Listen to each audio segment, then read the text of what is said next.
Nakakagulat pero totoo, may bago ng pag-asa ang Gilas Pilipinas.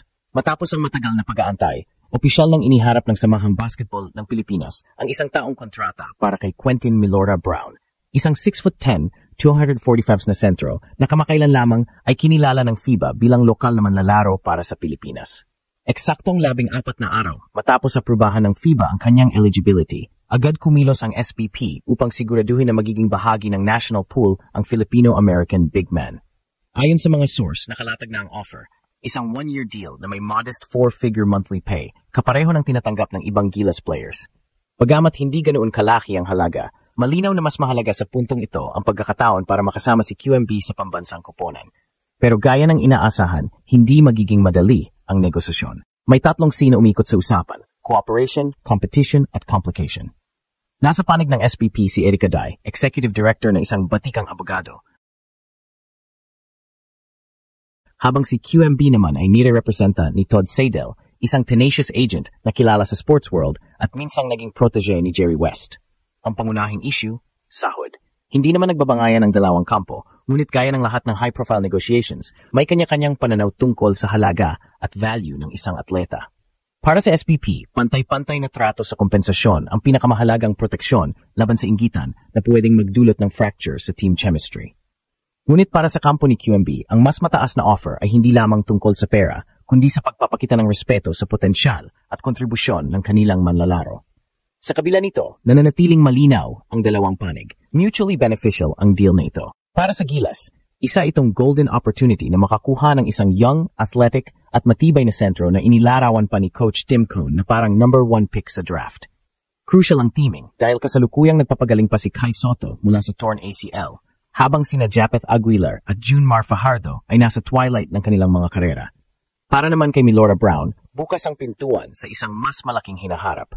Kapag natapos niya ang isang Gilas stint, magiging eligible na siya na maglaro sa Japan B-League, kung saan maaring umabot ng $60,000 per month ang sahod ng isang Asian import, isang jackpot opportunity para sa kanyang career. Habang hindi pa formal na lumalagda, nananatiling committed si QMB sa kanyang training. May posibilidad pa nga na sumali muna siya sa ibang Asian League bago ang November FIBA window, bago tuluyang lumipad patungong Japan. Sa kasalukuyan, ang dating UP champion at NCAA Division I standout ay patuloy na umaani ng offers mula sa iba't ibang league. Ngunit para sa mga Pilipino, isa lang ang pinakamahalagang imahen: Quentin Milora Brown na nakasuot ng asul, pula at puti, handang ipaglaban ng bayan. Kung isa-isahin ang naging impact ni Quentin Milora Brown sa Japan B-League, malinaw na hindi lang ito tungkol sa stats sa score sheet. Oo, nakakapagbigay siya ng double digits na puntos at rebounds sa ilang laban. Pero ang mas malalim na kwento ay kung paano siya nag-adapt sa kulturang Hapon at paano siya naging mahalagang piraso sa sistema ng kanyang koponan. Unang-una, nakilala si QMB sa kanyang discipline at work ethic. Bilang galing sa US NCAA, Rice University at Vanderbilt, dala niya ang maturity ng isang player na sanay sa mataas na level ng competition. Nang lumipat siya sa Japan, mabilis niyang naintindihan ang kanilang playing style, structured, team-oriented, at walang puwang para sa selfish basketball.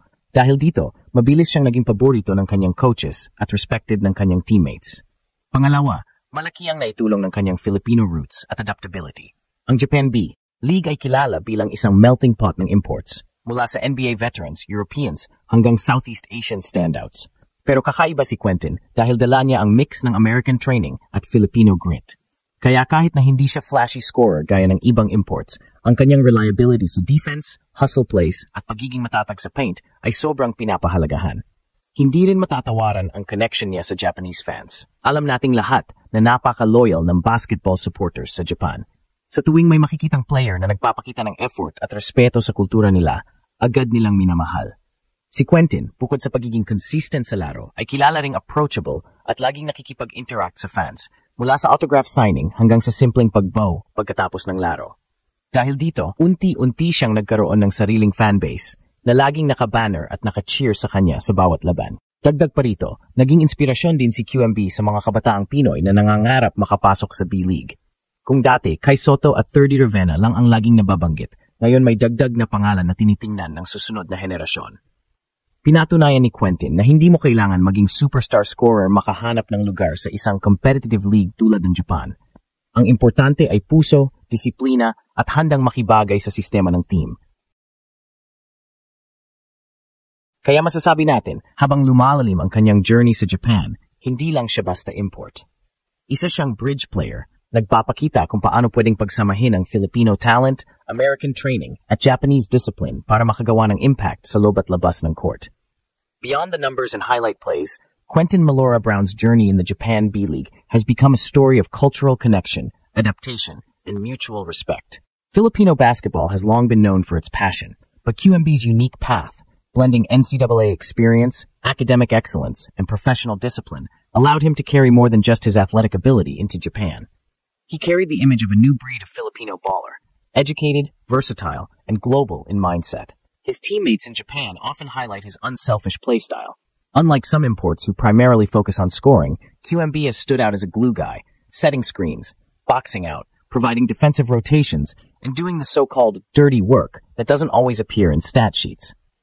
Coaches appreciate this maturity, noting that he plays with an understanding of system basketball, much like how Japanese teams value structure and teamwork. This made him instantly likable, not only to fans, but also to management who prioritize chemistry as much as star power. On the cultural side, QMB has embraced Japanese discipline and humility while staying connected to his Filipino roots. Stories circulated of him bowing in respect after games, engaging politely with fans, and even taking time to learn basic Japanese greetings. These small gestures may seem ordinary, but in Japan, where respect and courtesy are integral, they resonate deeply.